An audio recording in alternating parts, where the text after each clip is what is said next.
Hi everybody, it's Tony Robbins. Excuse my voice. I'm here in Scottsdale, Arizona, and we're here at Date with Destiny. It's one of my favorite programs in the world, and I'm just sending this quick little message out to you, basically as a holiday card. I figured we could save a lot of trees if I made a video message to you, and hopefully you feel the heartfelt place it's coming from. I'm here with people from 49 different countries. People, we have 3 different languages being translated here simultaneously. People that are committed to living their life at the highest possible level, and people that are facing enormous challenges in their businesses and their lives as our world kind of gets reorganized right now. This economic downturn has really shifted a lot of people's perception of what they got to do with their lives, and in a lot of cases for the better. And I don't know where you are in your life, but I just thought as you look at this season of your life, as we end 2009 and we move into 2010, I hope you'll extract out of this time the essentials that are going to give you an even greater life in the year to come, that allow you to appreciate that even the down times maybe have caused you to dig deeper, or maybe decide what you value even more. You know, in the 1920s in the US, they had those things called the Roaring '20s. We all remember hearing about it. And in those times, people really focused more on things and less about family and about friends and about relationships. And I think the beauty of what's happened for a lot of people right now is they're starting to get to what's most important in their life, not just what they've been conditioned to believe.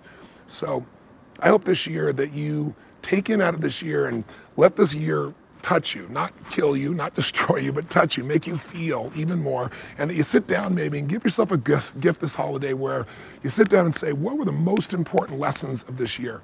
You know, what were the things that I treasure, that I want to remember forever, the magic moments?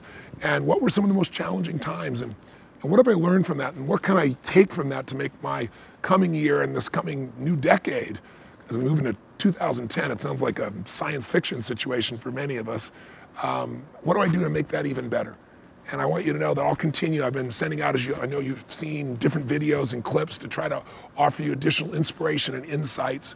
I'll continue to do that over this next coming year, but I really hope that you'll take the time to be grateful for what's been great, decide what has not been that you can use, and take those lessons and invest them in your future. I mean, maybe the best core lesson is for us to remember is that, you know, no season lasts forever. You know, winter doesn't last forever. Emotional winters, financial winters, challenging winters, spring is the next season, but we got to make use of winter when it's here. So I don't know, maybe you're in springtime, maybe you've started something brand new, a new relationship, a new business, and you're really excited right now. Maybe you're in a position where, you know, you've been reaping the rewards of what you've done. But in the physical sense, this year is ending and a new one's beginning, and that's a great time to decide, what is life going to look like for me going forward? What would life on my standards, on my terms look like today? Not based on the old way of looking at my life, but the way I'm going to move forward. And then just deciding what that is and beginning to make that happen, because at any moment your whole life can change. We all know our life can end overnight. We take things for granted sometimes. I had a dear friend and mentor named Jim Rohn, who was my teacher when I was 17 years old. He's somebody that I sent out some videos. I'll probably attach some things to this video or another one about him just to honor him and his teachings. But he gave me a way of looking at life that allowed me to not ask life would be easier, but to ask that I'd be better. He got me to realize that the secret to life was to work harder on myself than my job or anything else, because then I'd have something to give people. And he really shaped me, and he just passed away, and I was thinking, wow, I'm going to be 49 years old. I met him when I was 17. Think of the fact that my journey is just beginning, and think of all the impact of just a couple ideas had on my life. And I want to really continue to do that for you or anybody you care about. So look for me to be a good resource for you and a good friend in the coming year, but also squeeze out of this time what's going to give you what you deserve, and live in that expectation that at any moment life can change for the better. You can create a breakthrough. You can get an insight or a distinction or a strategy that'll take the impossible and make it possible for you. That'll take pain and turn it into a joy, or take a situation that you thought was so horrible and turn it into fuel to make your life better. This next year, I've got a TV show coming called Breakthrough, and the whole focus of it is, how do you trigger that in people? You've had many breakthroughs in your life.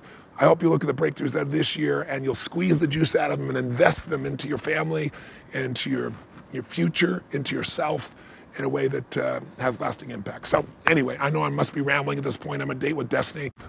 I've been on stage for hours and hours, but I just want to send out my message to you to say love to you and your family for this holiday season. take care of yourself and take in the gift of this season and the gift of your life. And I'll look forward to hopefully seeing you soon. And I know my girl, where are you? Come on here. My wife, Sadie. Just wanting to wish you all happy holidays and just blessings to you and your family and Happy New Year. And looking forward to seeing you soon. Till next time. God bless. God bless. Bye. And you better watch out. You better not cry. You better not pout. I'm telling you why. Santa Claus is coming to town. Santa Claus is coming to town.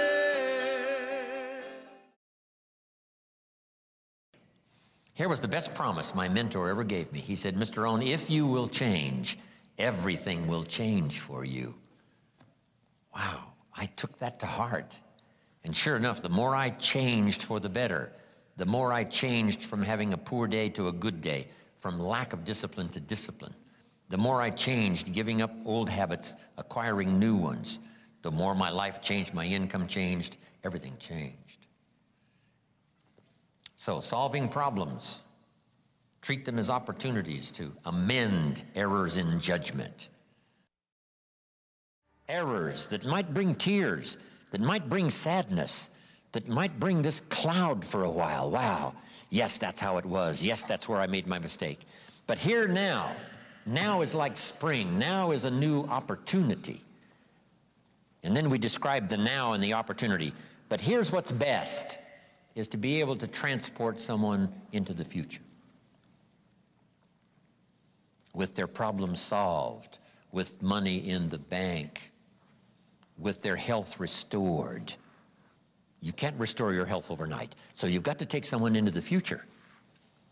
In just a few months, you'll notice the difference. In the first year, it'll be incredible. By the end of the third year, I promise you, such an abundance of this or this or this change, this kind of productivity, this kind of activity breeds this kind of productivity. Take somebody on a journey back, show them the present called opportunity, and then take them on a journey into the future.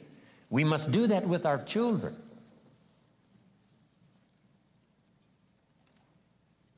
What if you inspired your salespeople and not your child? What if you took the people around you into the future, but not your family, to describe to them the possibilities, that if we work together, we can have the most extraordinary family ever, benefiting each other, drawing strength from each other. And here's how it can be. Here's how it's going to be. So make this note, the promise of the future is an awesome force. In the future, problems can be solved. In the future, fortunes can be won. In the future, productivity can be incredible. So be able to paint the past and the present and the future. This is one of the most awesome challenges of communication.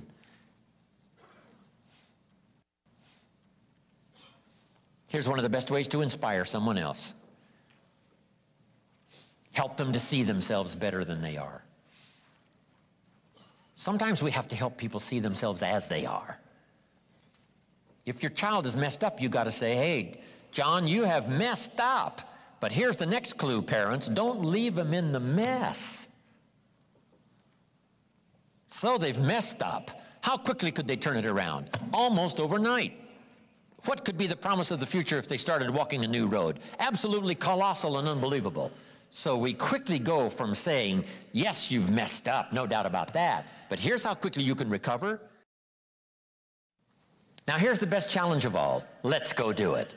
Not always saying you go do it, you go do it, you change, you go do it. Here's the best challenge. Let's go do it. Let's get healthy. Let's change the world.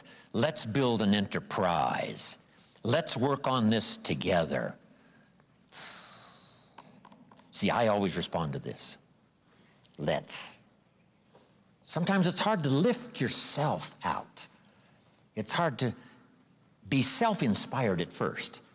And if somebody says, come on, let's start a new program. Come on, let's do exercises. Come on, let's get healthy. Come on, let's start something. I'll be there, you be there, and you bring a guest and I'll bring a guest. Let's start something. That is so inspiring to have somebody say, let's do it. Not always you do it, let's do it. Let's build a team. Let's win the championship. Let's walk off with the trophy. Let's. Wow, there's something about that that can keep you awake nights. There's something about that that turns on the juices. There's something about that that reaches deep in the soul. For a person that can do extraordinary things when somebody says, let's. I've got 2 with me already. If you'll be the next one, we can conquer the world. You say, whoa. Together, nobody's a match for us. By yourself, you're vulnerable. With us, nobody's a match. You say, wow, I want to belong to that team. So figure out ways to say let's.